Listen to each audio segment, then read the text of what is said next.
ಪ್ರಿಯರಾದವರೇ, good Friday ವಿಶೇಷ ಕಾರ್ಯಕ್ರಮಕ್ಕೆ ನಿಮ್ಮನ್ನು ವಂದಿಸಿ ಆಹ್ವಾನಿಸುತ್ತೇವೆ. ಈ ದಿನ ನಮ್ಮೆಲ್ಲರ ಜೀವಿತದಲ್ಲೂ ಒಂದು ಮುಖ್ಯವಾದ ದಿನವಾಗಿರುತ್ತದೆ. ದೇವರಾದ ಯೇಸು ಕ್ರಿಸ್ತನು ತನ್ನ ಪ್ರೀತಿಯನ್ನು ಶಿಲುಬೆಯಲ್ಲಿ ತೋರ್ಪಡಿಸಿದಂತ ಒಂದು ದಿನ ಇದು. ಅದನ್ನೇ ನಾವು ಪ್ರತಿ ವರ್ಷ ಶುಭ ಶುಕ್ರವಾರ ಎಂದು ಆಚರಿಸುತ್ತೇವೆ. ದೇವರು ನಮಗೋಸ್ಕರ ತನ್ನ ಪರಿಶುದ್ಧವಾದ ರಕ್ತವನ್ನು ಸುರಿಸಿದ್ದರಿಂದ ನಮ್ಮ ಪಾಪ ಶಾಪಗಳಿಂದ, ವ್ಯಾಧಿಗಳಿಂದ ನಾವು ಬಿಡುಗಡೆ ಮಾಡಲ್ಪಟ್ಟಿದ್ದೇವೆ. ಬಿಡುಗಡೆ ಆದದ್ದು ಮಾತ್ರವಲ್ಲದೆ ಶಿಲುಬೆಯ ಮೂಲಕ ದೇವರು ನಮಗೆ ಅನೇಕ ಕಾರ್ಯಗಳನ್ನು ಅನುಗ್ರಹಿಸಿಕೊಟ್ಟಿದ್ದಾರೆ. ಕ್ಷಮಾಪಣೆಯನ್ನು, ರಕ್ಷಣೆಯನ್ನು, ಪಾಪವನ್ನು ಜಯಿಸುವಂತ ಅಧಿಕಾರವನ್ನು, ಅಷ್ಟು ಮಾತ್ರವಲ್ಲದೆ ಅಪ್ಪ, ತಂದೆ ಎಂದು ಕರೆಯುವಂತ ಮಗನ ಭಾವವನ್ನು ನಮಗೆ ಕೊಟ್ಟಿದ್ದಾರೆ. ಈ ರೀತಿ ಅನೇಕ ಆಶೀರ್ವಾದಗಳನ್ನು ದೇವರು ಶಿಲುಬೆಯ ಮೂಲಕ ನಮಗೆ ಅನುಗ್ರಹಿಸಿದ್ದಾರೆ. ನೀವು ಕೂಡ ಈ ಒಂದು ದಿನ ಮಾತ್ರವಲ್ಲ, ಪ್ರತಿನಿತ್ಯ ದೇವರ ಶಿಲುಬೆಯ ಮರಣವನ್ನು, ಆತನ ಶಿಲುಬೆಯ ಪ್ರೀತಿಯನ್ನು ನೀವು ಧ್ಯಾನಿಸಬೇಕು. ದೇವರು ನನಗೋಸ್ಕರ ಶಿಲುಬೆಯಲ್ಲಿ ರಕ್ತ ಸುರಿಸಿದ್ದಾರೆ ಎಂಬುದನ್ನು ನೆನೆಸಿ ಪ್ರತಿದಿನ ಕೃತಜ್ಞತೆ ಉಳ್ಳವರಾಗಿರಬೇಕು. ಈಗ ಈ ಗುಡ್ ಫ್ರೈಡೆ ವಿಶೇಷ ಕಾರ್ಯಕ್ರಮದಲ್ಲಿ ತಿರುಪೂರಿಗೆ ಸೇರಿದ ಸಹೋದರ ಸುಬ್ರಹ್ಮಣ್ಯ ಅವರ ಸಾಕ್ಷಿಯನ್ನು ನಾವು ನೋಡೋಣ.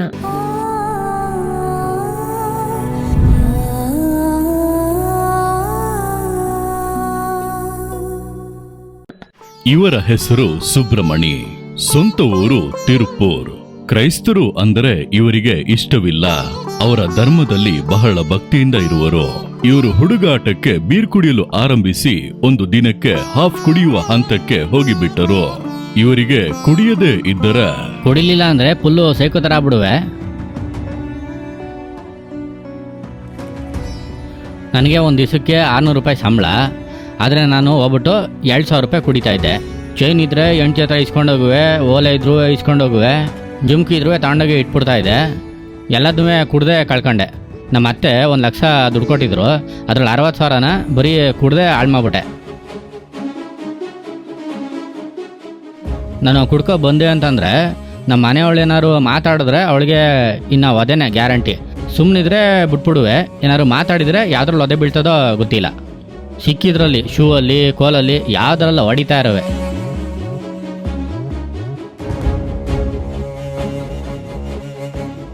ನಾನು ಹೆಂಡ್ತಿಗೆ ಹೇಳ್ದೆ, ಈ ಕುಡ್ತಾನ ನಿಲ್ಸಕ್ಕೆ ಅಂದ್ಬಿಟ್ಟು ನಂಗೆ ಏನಾದ್ರು ಔಷಧಿ ತಗೊಡಮ್ಮ. ಕೆಲವ್ರಿಗೆ ಊಟದಲ್ಲಿ ಗೊತ್ತಿಲ್ಲದಲ್ಲೇ ಮಿಕ್ಸ್ ಮಾಡಿಕೊಡ್ತಾರೆ. ನಾನು ಗೊತ್ತಿದ್ದೆ ಕೇಳ್ತಾ ಇದ್ದೀನಿ, ನನಗೇನಾದ್ರು ಔಷಧಿ ತಗೊಡಮ್ಮ, ನನಗೆ ಕುಡ್ತಾನ ನಿಲ್ಲಿಸ್ಬಿಡ್ಬೇಕು. ನಾನು ಬಿಡಬೇಕು ಅನ್ಕೋತಾ ಇದ್ದೀನಮ್ಮ, ಆದರೆ ನನಗೆ ಬಿಡೋಕ್ಕಾಯ್ತಾ ಇಲ್ಲ. ನೀನೇ ಹೇಳು, ನಾನು ಇವಾಗ ಏನು ಮಾಡಲಿ ಅಂತ. ಅಣ್ಣ, ದಾರ ಕಟ್ಕೊಂಡ್ರೆ ಕುಡ್ತಾ ಬಿಟ್ಬಿಡ್ಬೋದಾ? ಇಲ್ಲ, ಅದೆಲ್ಲ ಸುಮ್ಮನೆ ಕಣ. ನಾನು ಕುಡಿಬಾರ್ದು ಅಂತ ದಾರ ಕಟ್ಕೊತೀನಿ, ಆಮೇಲೆ ಒಂದು ವಾರ ಆದಮೇಲೆ ಅದು ಬಿಚ್ಚಾಕ್ಬಿಟ್ಟು ಕುಡಿತೀನಿ. ನನಗೊಂದು ಬಿಡುಗಡೆನೇ ಸಿಗೋಕ್ಕಿಲ್ವಾ? ನಂಗೊಂದು ಒಳ್ಳೇದೇ ಹಾಕಿಲ್ವಾ? ನಾನು ಹಿಂಗೆ ಇರಬೇಕಾ? ನನಗೆ ಭೂಮಿ ಮೇಲೆ ಇರೋದೇ ವೇಸ್ಟು, ಸತ್ತೋಗ್ಬಿಡೋಣ. ನಂದು ಕುಡ್ತದಿಂದವ ಎಲ್ಲ ಹೋಯ್ತು. ನಂದು ಇದ್ದಿದ್ದು ಚಿನ್ನ, ಆಸ್ತಿ ಗೀಸ್ತಿ ಎಲ್ಲದನ್ನೂ ಕಳ್ಕೊಂಡಿದ್ದೀನಿ. ಸತ್ತೋಗ್ಬಿಡೋಣ ಅನ್ಕೋತಿದ್ದೆ. ನನಗೆ 2024ರಲ್ಲಿ ಎಲ್ಲರೂ ಕೈ ಬಿಟ್ಬಿಟ್ರು. ಸಂತದವರು, ಕುಟುಂಬದವರು, ಹೆಂಡತಿ ಮಕ್ಳು ಎಲ್ಲರೂ ಬಿಟ್ರು. ನಮ್ಮ ಸಂತದವರೊಬ್ರು ಸತ್ಯಂ ಟಿವಿ ನೋಡು, ನಿಂಗೆ ಬಿಡುಗಡೆ ಸಿಗ್ತದೆ, ದೇವ್ರು ನಿಂಗೆ ಅದ್ಭುತ ಮಾಡ್ತಾರೆ ಅಂತ ಹೇಳಿದ್ರು. ನಾನು ಅವೆಲ್ಲ ಎಲ್ಲಿ ನೋಡೋದು, ಸುಮ್ಮನೆ ಅದೆಲ್ಲ ಜನರನ್ನ ಮೋಸ ಮಾಡ್ತಾ ಇರೋದು. ಎಲ್ಲರೂ ನೋಡು ಹಂಗಂತ ಹೇಳೋರು. ಇಲ್ಲ, ನಾನು ನೋಡೋಕೆ ಹಾಕಿಲ್ಲ ಅಂತಲೇ ಹೇಳ್ತಿದ್ದೆ. ಒಂದು ದಿವಸ ಒಂದು ಕ್ವಾರ್ಟರ್ ಕುಡಿದ್ಬಿಟ್ಟು ಇನ್ನು ಸತ್ತೋಗ್ಬಿಡೋಣ, ಎಲ್ಲರೂ ಬಂಧುಗಳು, ಕುಟುಂಬದವರು ಎಲ್ಲರೂ ನನ್ನ ಕೈ ಬಿಟ್ಟಾಯಿತು, ಇನ್ನೇನು ಮುಗೀತಷ್ಟೇ.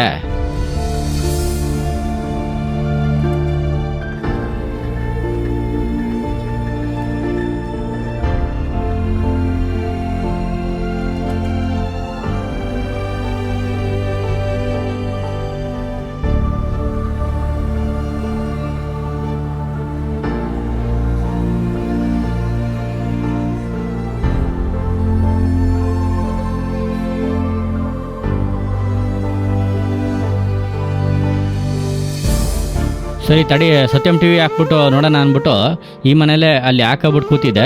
ಇದನ್ನು ನೋಡ್ಬಿಟ್ಟು ಇವತ್ತೇ ಇನ್ನು ಕೊನೆ ಇದು. ನಿಜವಾದ ದೇವ್ರೇನಾದ್ರು ಆಗಿದ್ರೆ ನನಗೆ ಬಿಡುಗಡೆ ಕೊಡಲಿ, ಇಲ್ಲ ಅಂದರೆ ಸತ್ತೋಗ್ಬಿಡೋಣ ಅಂತ ಅಂದ್ಬಿಟ್ಟು ಇದೇ ಮನೇಲಿ ಇಲ್ಲೇ ಕೂತಿದ್ದೆ. ಸತ್ಯಂ ಟಿವಿ ಹಾಕೊಂಡು ಕೂತ್ಕೊಂಡು ನೋಡ್ತಾ ಇದ್ದೀನಿ. ಅದು ನೋಡ್ತಾ ಇರ್ಬೇಕಾರೆ ನನಗೆ ಗೊತ್ತಿಲ್ದಲೆ ಕಣ್ಣಲ್ಲಿ ಕಣ್ಣೀರು ಬರ್ತೈತೆ.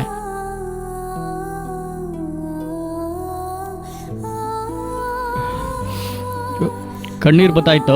ನಿಜವಾದ ದೇವರೇ ಆಗಿದ್ರೆ ನನ್ನನ್ನು ಮುಟ್ಟಿ ಅಷ್ಟೇ. ನಾನು ಅವರು ಅದರಲ್ಲಿ ಹೇಳೋದನ್ನೆಲ್ಲ ಕೇಳ್ಕೊಂಡು ನಾನು ಫುಲ್ಲು ಕಣ್ಣೀರು ಹಾಕೊಂಡು ಕೂತ್ಕೊಂಡು ನನಗೆ ಗೊತ್ತಿಲ್ಲ ಮೊಣಕಾಲು ಹಾಕೊಂಡೆ.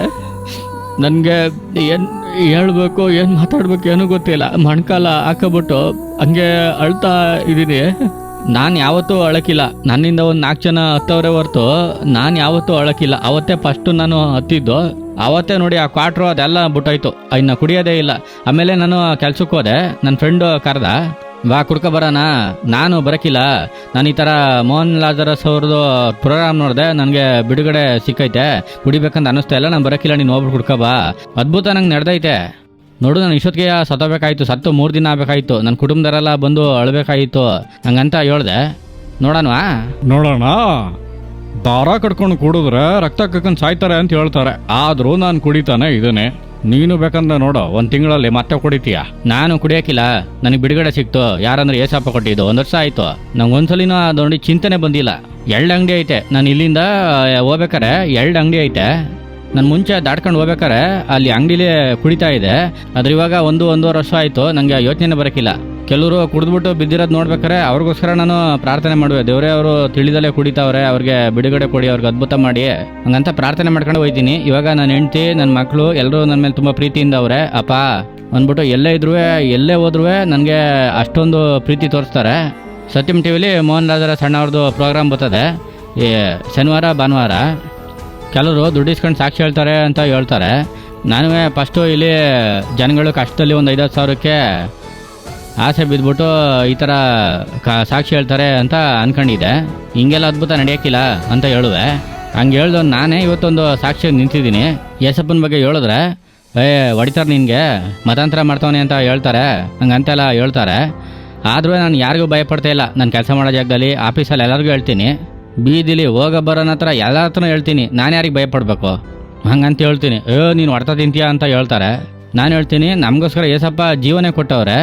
ನಮಗೋಸ್ಕರ ಎಷ್ಟು ಕಷ್ಟ, ಆ ನೋವೆಲ್ಲ ಸಹಿಸ್ಕೊಂಡವ್ರೆ. ನಮಗೋಸ್ಕರ ಜೀವನೇ ಕೊಟ್ಟವ್ರೆ. ನಾವು ಅದನ್ನ ಹೇಳ್ಬೇಕಲ್ವಾ. ಜನರಿಗೆಲ್ಲ ಹೇಳ್ತೀನಿ ಅಂತ ಹೇಳ್ದು. ನೀನು ಒಂದಿನ ಹೊಡ್ತಾ ತಿಂತೀಯ ಅಂತ ಹೇಳೋರು. ಹೋಗಿ ಯಾವನ್ನ ನನ್ನ ಮುಟ್ಟಕ್ಕಾಲ, ನನ್ನ ಜೊತೆ ಇರೋದು ಏಸಪ್ಪ. ಯಾಕೆ ನಾನು ದೇವರೆಲ್ಲ ಮಾಡಿಲ್ವಾ? ಅವಾಗ ನನಗೆ ಕಾಪಾಡಿರ್ಬೇಕಲ್ವ ಅವರು. ಯಾಕೆ ಕಾಪಾಡಲಿಲ್ಲ? ನಾನು 15 ವರ್ಷ ಕುಡಿತಾ ಇದ್ನಲ್ವಾ, ನಂಗೆ ಬಿಡುಗಡೆ ಕೊಡ್ಬೇಕಾಯ್ತಾನೆ. ಮತ್ತೆ ಯಾಕೆ ನಂಗೆ ಬಿಡುಗಡೆ ಕೊಟ್ಟಿಲ್ಲ? 2 ವರ್ಷ 15 ವರ್ಷದಲ್ಲಿ 2 ವರ್ಷ ಸೈಕೋ ಆಗ್ಬಿಟ್ಟಿದ್ದೆ. ಸಾರಾಯಿ ಕುಡ್ದಿಲ್ಲ ಅಂದರೆ ಕೈಯೆಲ್ಲ ಹಿಂಗೆ ಗಡಗಡ ನಡಗವು. ನಾನು ಬೇಡ ಅಂದಿದ್ದೇವರು, ನಾನು ದ್ವೇಷ ಮಾಡಿದ್ದೇವರು ಏಸಪ್ಪ ನನ್ನ ಮುಟ್ಬಿಟ್ಟು ನಾನು ಜೀವ ಕಳ್ಕೋಬೇಕಾಗಿತ್ತು. ಕಾಪಾಡೋರು ಇವತ್ತು ಜೀವನೇ ನನಗೋಸ್ಕರ ಕೊಟ್ಟವ್ರೆ. ಹಂಗಾಗಿ ನಾನು ಹೇಳ್ತೀನಿ, ನಿಜವಾದ ದೇವರು ಏಸಪ್ಪನೇ. ನನಗೆ ಏನಾದರೂ ಅವರೇ ಅದನ್ನ ನೋಡ್ಕೋತಾರೆ. ನನ್ನ ಕೆಲಸ ಏನು, ಮೊಣಕಾಲಲ್ಲಿ ನಿಂತ್ಕೊಂಡು ಪ್ರಾರ್ಥನೆ ಮಾಡೋದು ಅಷ್ಟೇ.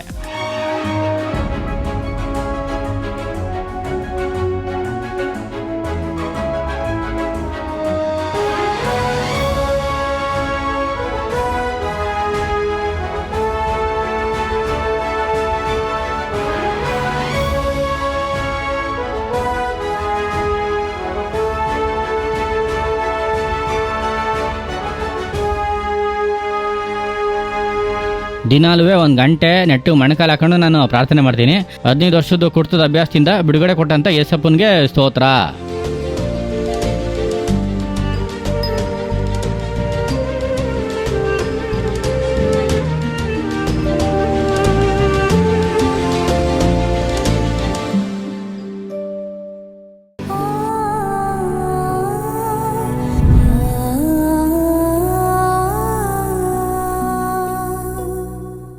ವೀಕ್ಷಕರೇ, ನಾವೀಗ ಸುಂದರವಾದ ಒಂದು ಸಾಕ್ಷಿಯನ್ನು ನೋಡಿದ್ದೇವೆ. ನಿಶ್ಚಯವಾಗಿ ಈ ಸಾಕ್ಷಿ ನಿಮ್ಮ ಆತ್ಮವನ್ನು ಉಜ್ಜೀವಿಸುವ ಒಂದು ಸಾಕ್ಷಿಯಾಗಿತ್ತು ಎಂದು ನಾವು ನಂಬುತ್ತೇವೆ. ಈಗ ನಮ್ಮ ಪ್ರೀತಿಯ ಸಹೋದರ ಮೋಹನ್ ಸಿ ಲಾಜರಸ್ ಅವರು ಶುಭ ಶುಕ್ರವಾರ ದಿನದ ವಿಶೇಷ ಸಂದೇಶ ಕೊಟ್ಟು ಪ್ರಾರ್ಥಿಸುವರು.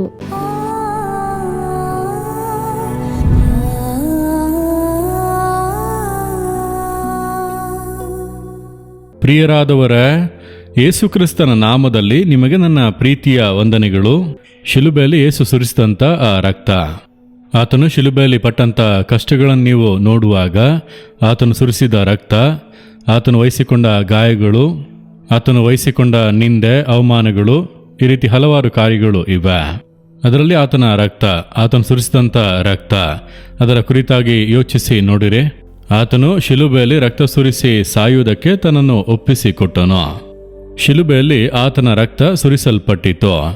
ಆ ಒಂದು ರಕ್ತವು ಗೆತ್ಸಮನೆ ತೋಟದಲ್ಲಿಯೇ ಮೊದಲು ಸುರಿಯಲು ಆರಂಭವಾಯಿತು.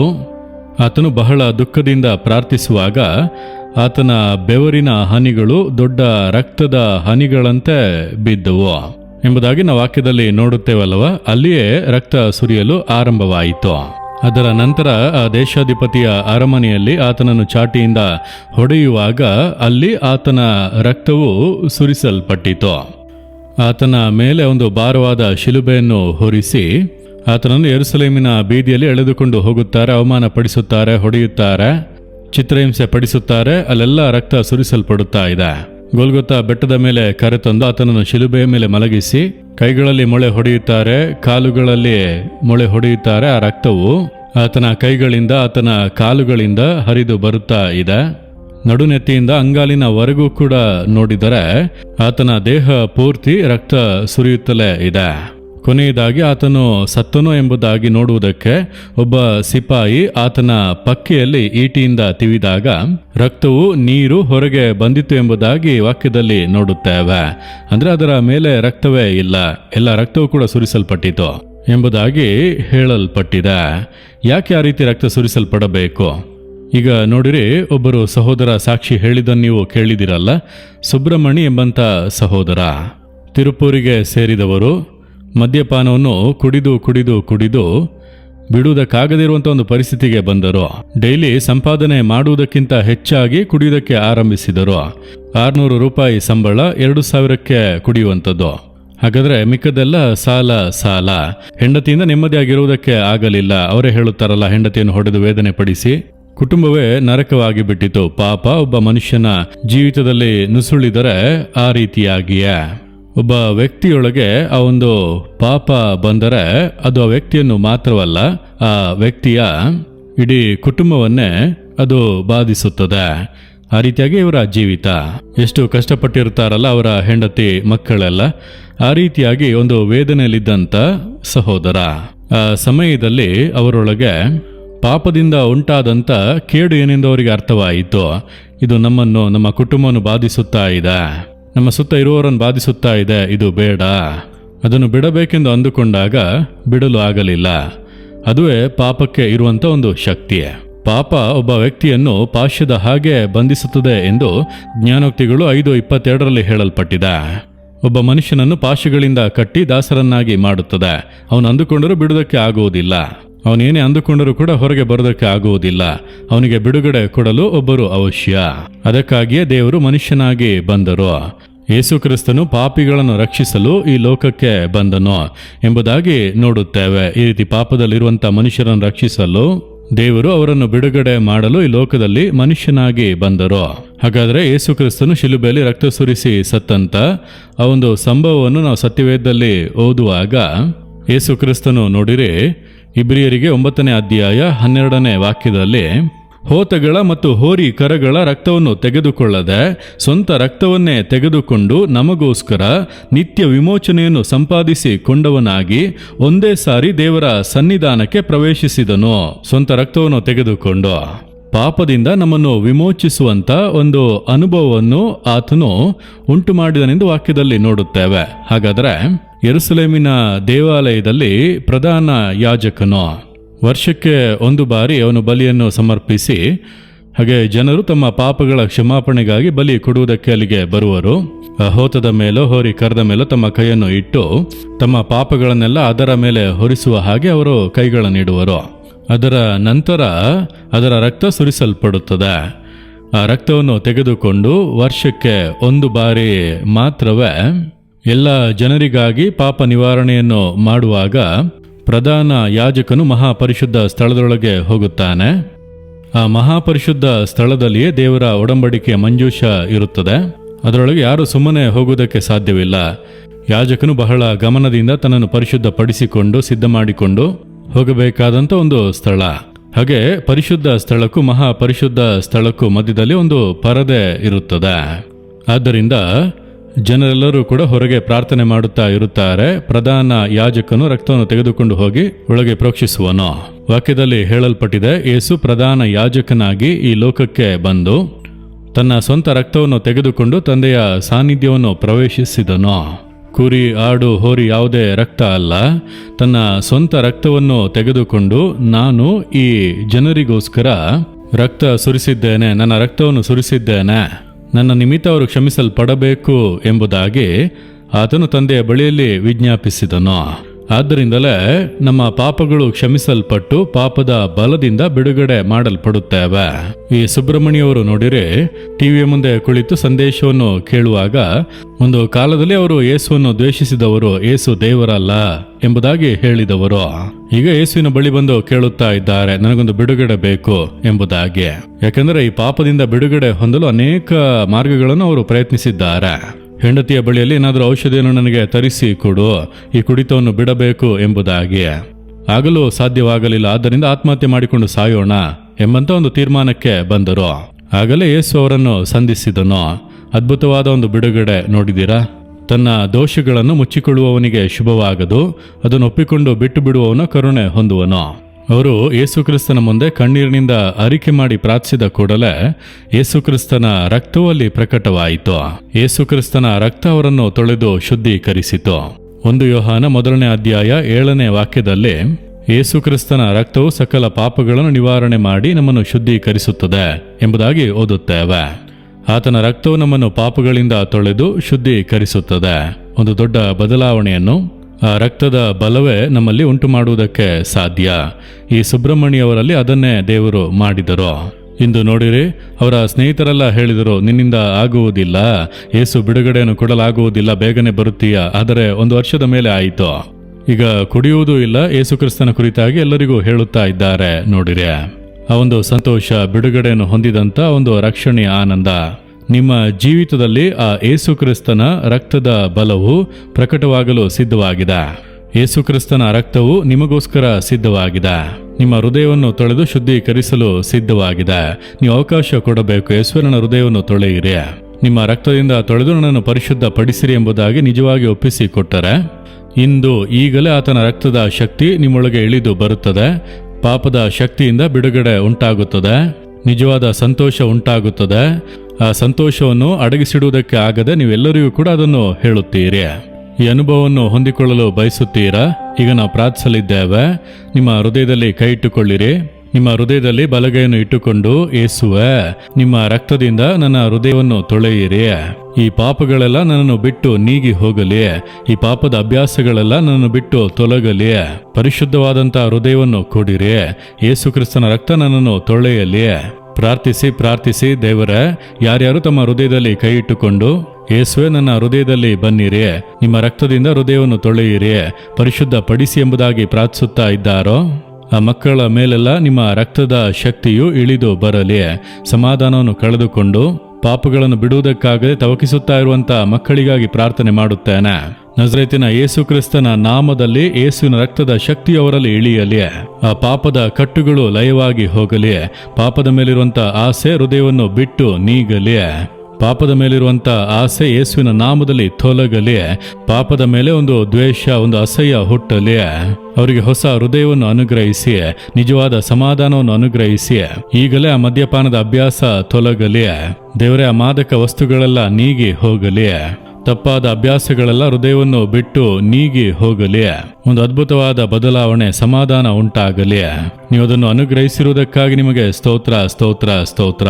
ಇಂದಿನಿಂದಲೇ ಒಂದು ಬದಲಾವಣೆಯನ್ನು ಕಾಣಲಿ. ಯೇಸು ಕ್ರಿಸ್ತನ ನಾಮದಲ್ಲಿ ಪ್ರಾರ್ಥಿಸುತ್ತೇವೆ ತಂದೆಯೇ. ಆಮೇನ್, ಆಮೇನ್. ಪ್ರಿಯರಾದವರೇ, ದೇವರು ನಿಮ್ಮ ಪ್ರಾರ್ಥನೆಯನ್ನು ಕೇಳಿದ್ದಾರೆ. ಆತನ ರಕ್ತ ನಿಮ್ಮ ಹೃದಯವನ್ನು ತೊಳೆದು ಶುದ್ಧೀಕರಿಸಿದೆ. ಇನ್ನು ಪ್ರತಿನಿತ್ಯ ಅದಕ್ಕಾಗಿ ಸ್ತೋತ್ರ ಮಾಡಿರಿ. ದೇವರೇ, ನನ್ನನ್ನು ಕ್ಷಮಿಸಿದ್ದೀರಿ, ಸ್ತೋತ್ರ. ನಿಮ್ಮ ರಕ್ತದಿಂದ ಹೃದಯವನ್ನು ತೊಳೆದಿದ್ದೀರಿ, ಸ್ತೋತ್ರ.